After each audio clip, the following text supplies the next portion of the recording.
నమస్కారం ATV life ఆధ్యాత్మిక channel తీర్థయాత్ర కార్యక్రమానికి స్వాగతం. కలో వెంకట నాయకః అన్నారు. కలియుగంలో పిలిచిందే తడువుగా పలికే దైవం శ్రీ వెంకటాచలపతి. తిరుమలగిరిలపై కొలువు తీరి భక్తులను అనుగ్రహిస్తున్న ఆ స్వామికి ఊరూరా వాడవాడలా ఎన్నో ఆలయాలు వెలిశాయి. నమ్మి కొలిచిన భక్తుల కొంగు బంగారమే వెలిసిల్లే ఆ స్వామి తెలుగు నేల మీద ఎన్నో ప్రాంతాల్లో అనేక ఆలయాల్లో కొలివై అనుగ్రహ రస వృష్టిని కురిపిస్తూ కరుణిస్తున్నాడు. ఆ కోవకి చెందిన అద్భుతమైన మహిమాన్వితమైన ఒక ఆలయమే సూర్యాపేటలోని శ్రీ వెంకటేశ్వర స్వామి ఆలయం. నేటి తీర్థయాత్ర కార్యక్రమంలో ఈ ఆలయ విశేషాలను తెలుసుకుందాం.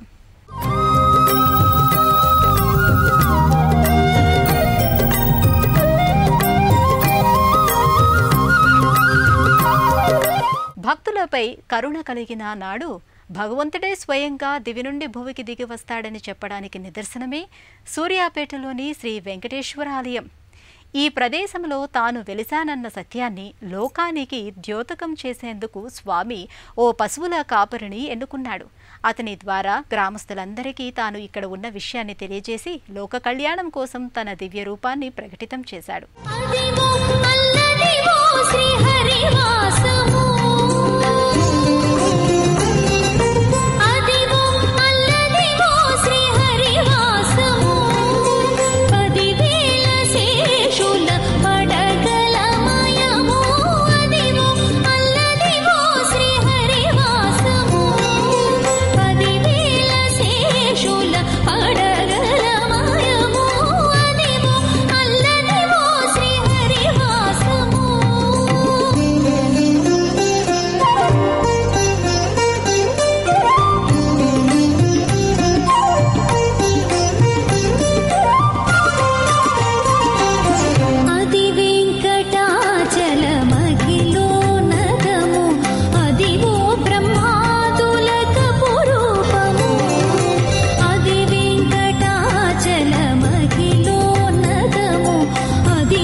సంవత్సరాల క్రితం ఇక్కడో పెద్ద గుట్ట ఉండేది.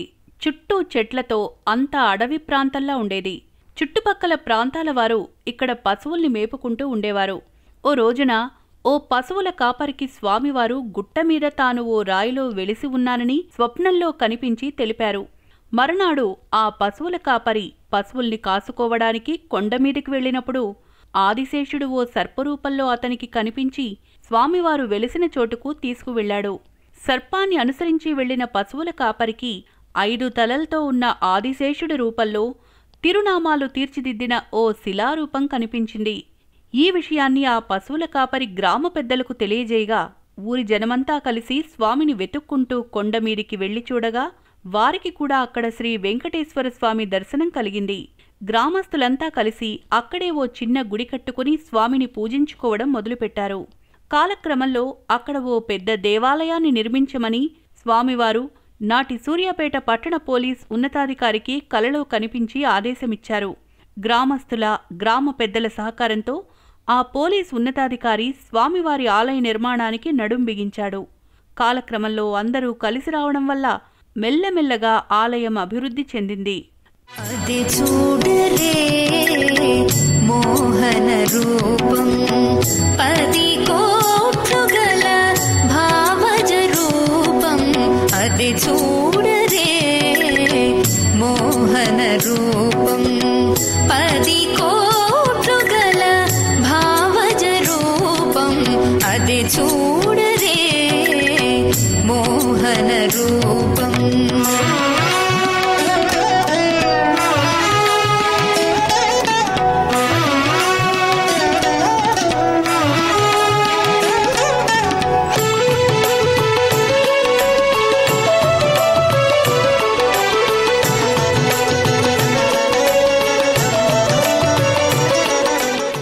ఇక్కడ స్వామివారికి ఆలయాన్ని నిర్మించాలన్న నిర్ణయం జరిగిన తర్వాత పనులు చకచకా జరిగిపోయాయి. ఆ దేవదేవుడి కరుణను ఆశాంతం సొంతం చేసుకోవటానికి స్థానికులు అహరహం శ్రమించారు. కంచి కామకోటి పీఠాధిపతి శ్రీ జయేంద్ర సరస్వతి చేతుల మీదుగా ఈ ఆలయ నిర్మాణానికి భూమి పూజ జరిగింది.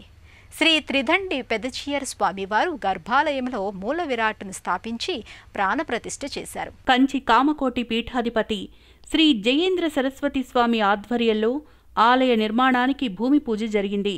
స్వామివారి మూల విరాట్టు కోసం ప్రయత్నిస్తున్న సమయంలో స్వామివారు భక్తులకు స్వప్న దర్శనమిచ్చి తాను గార్ల ఒడ్డున నదీ తీరంలో విగ్రహ రూపుడై ఉన్నట్లుగా సెలవిచ్చారు.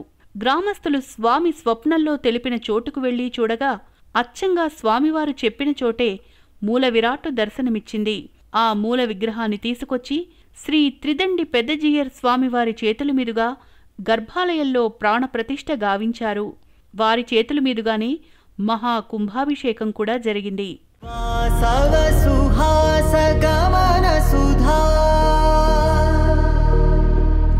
ద్వారవతి కిరణార్భటి వసుధా అశోక విహిత కృపానానృత కోమలా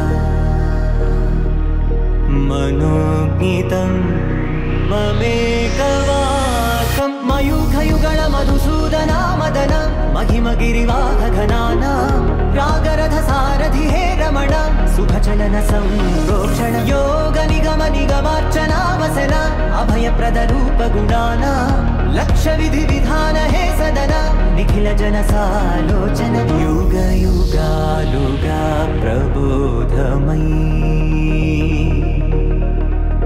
పది విధాలుగా పదే పదే పలికేటి సాయమే తిరుమల తిరుపతి దేవస్థానం నుండి ఉత్సవమూర్తుల్ని తీసుకుని ప్రాణప్రతిష్ఠకు యాజ్ఞికులు తరలివచ్చారు.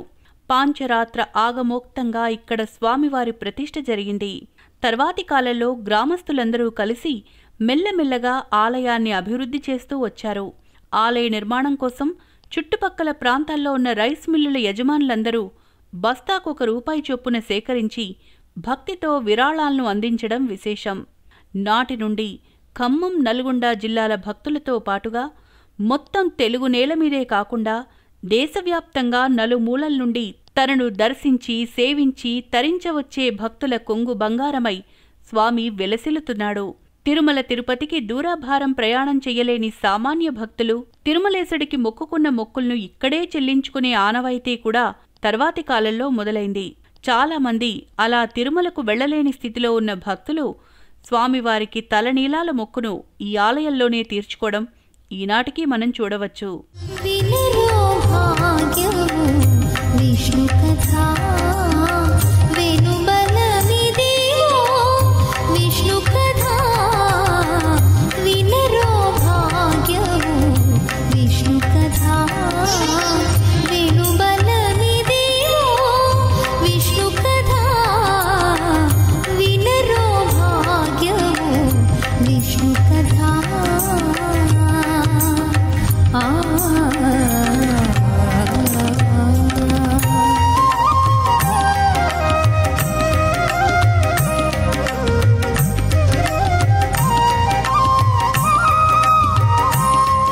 కలియుగ ప్రత్యక్ష దైవమైన శ్రీ వెంకటేశ్వర స్వామిని ఎదపై నిలుపుకొని కొలుచుకుంటున్న పుణ్య దరిత్రి ఈ ప్రాంతం. ఈ ప్రాంతవాసుల పుణ్యఫలము వల్ల స్వామి ఇక్కడ స్వయంగా వెలిశాడు. నిరంతరము తనను సేవించవచ్చిన భక్తులను అనుగ్రహిస్తూ వారిపై అపారమైన కరుణను కురిపిస్తున్నాడు. ఒక్కసారి ఈ ఆలయాన్ని దర్శించుకున్న భక్తులు మళ్లీ మళ్లీ స్వామివారి దివ్యమంగళ విగ్రహాన్ని కన్నులారా చూసి తరించేందుకు తహతహలాడతారు. కమలాకుచ చూచుక కుంకుమతో నియతారుని తాతుల నీలతనో కమలాయతలోచన లోకపతే విజయీభవ వెంకట శైలపతే. కలియుగ ప్రత్యక్ష దైవమైన శ్రీ వెంకటేశ్వర స్వామిని ఎదపై నిలుపుకొని కొలుచుకుంటున్న పుణ్యధరిత్రి ఈ ప్రాంతం. ఈ ఆలయం ముందు కొండమీద 3 అంతస్తుల గాలిగోపురం ఉంటుంది. ఈ గోపురానికి ఆనుకుని దశావతారాలతో కూడిన సాలారం ఉంటుంది. అల్లంత దూరం నుండే విశాలమైన ఆలయ ప్రాంగణానికి నిర్మించిన ప్రహరీ నయనానందకరంగా కనిపిస్తుంది. ప్రధాన ద్వారాన్ని దాటుకుని ఆలయ ప్రాంగణంలో కడుగుపెట్టిన భక్తులకు సమున్నతమైన ధ్వజస్తంభ పీఠం కనిపిస్తుంది. ఆలయానికి ఈశాన్య భాగంలో విశాలమైన కోనేరు ఉంది. గనగాన గంటల్లో ఘనముగా పూజలు శేషాద్రివాస శ్రీ వెంకటేశ. గనగాన గంటల్లో ఘనముగా పూజలు శేష శ్రీ వెంకటేశ ఆకుండ కోనల్లో కోటొక్క పూజలు సిరిగల్ల తండ్రి సీనయ్య నీకు మా పూజలందుకోవయ్యా ఏడుకొండల ఎంకన్న నీవు మా సేవలందుకోవయ్యా శ్రీలక్ష్మీనాథుడ సీనయ్య నీవు మా పూజలందుకోవయ్యా ఏడుకొండల ఎంకన్న నీవు మా సేవలందుకోవయ్యా శ్రీలక్ష్మీనాథుడ సీనయ్య నీవు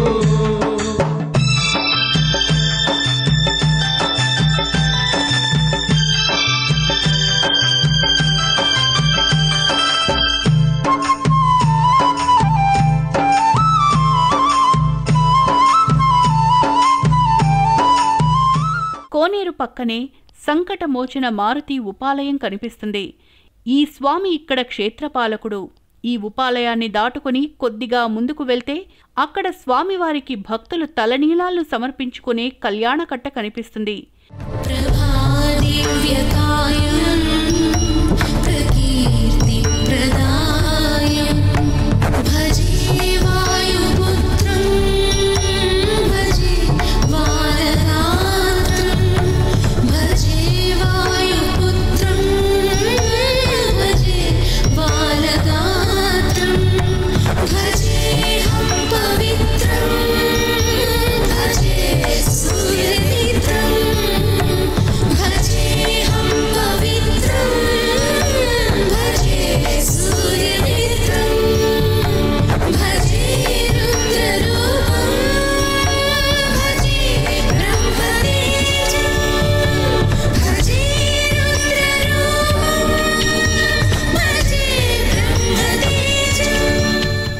ఈ ఆలయాన్ని 1975వ సంవత్సరంలో నిర్మించారు.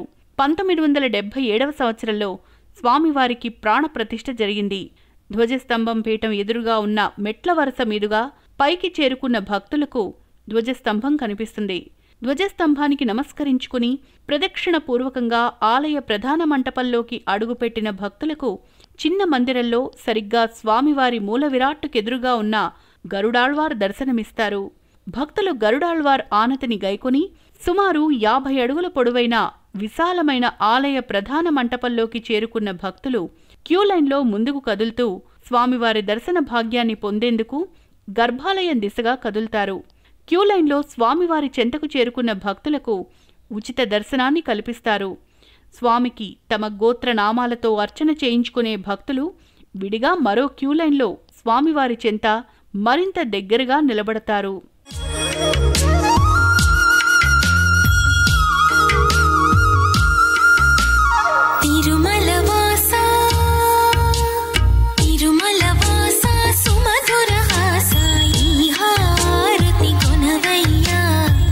జన పోషా జయ జగదీశ మార్తిని కనవయ్యా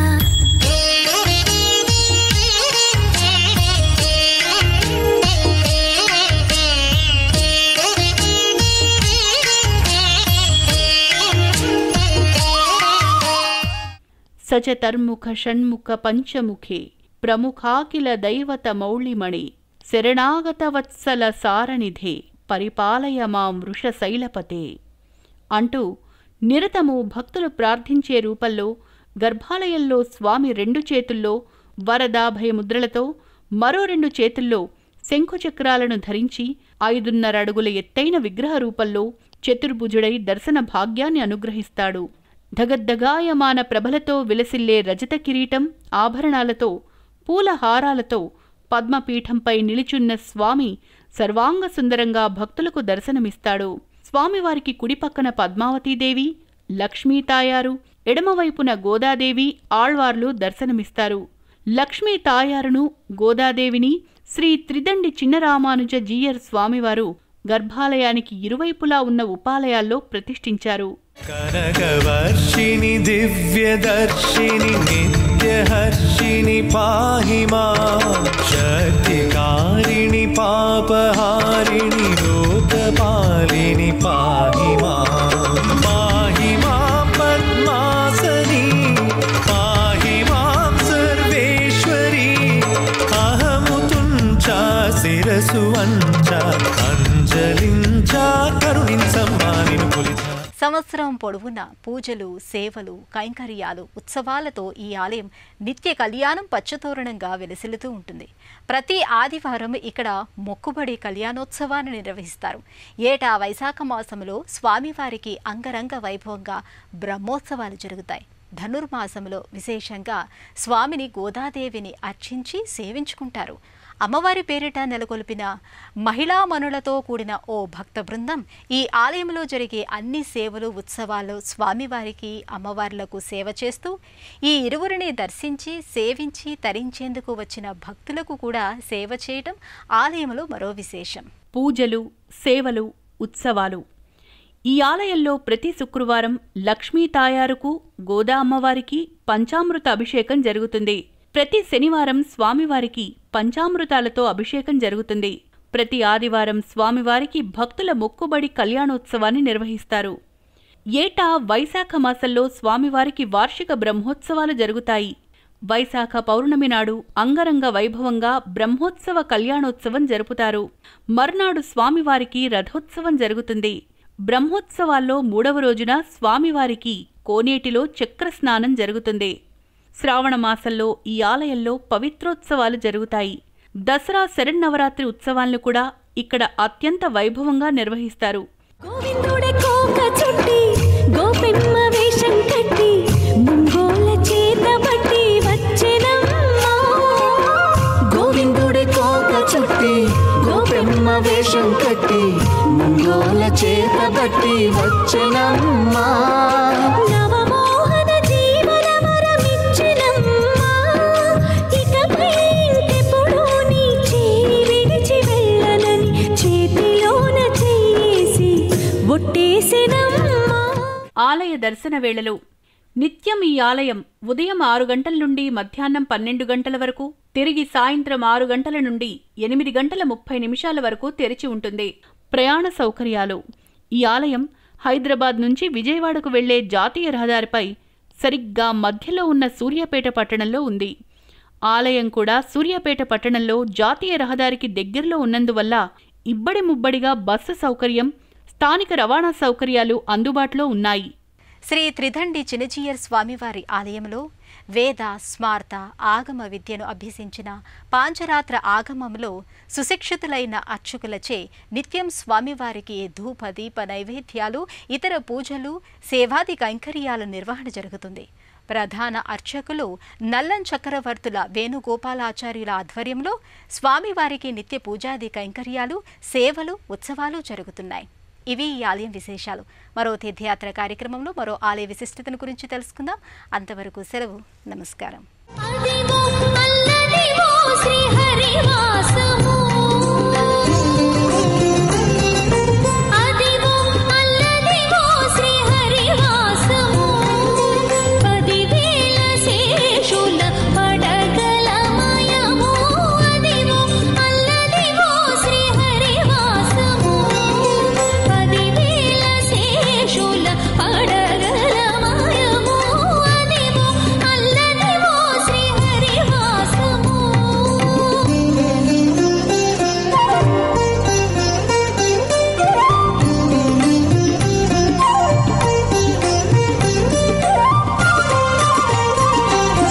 అది వెంకటాచలమఖిలో నగము. అదివో బ్రహ్మాదులకపు రూపము. అది వెంకటాచలమఖిలో నగము. అదివో బ్రహ్మాదులకపు రూపము. ఈ కార్యక్రమాన్ని తిరిగి చూడాలనుకుంటే www.youtube.com/@ETV Life Spiritual లో చూడవచ్చు.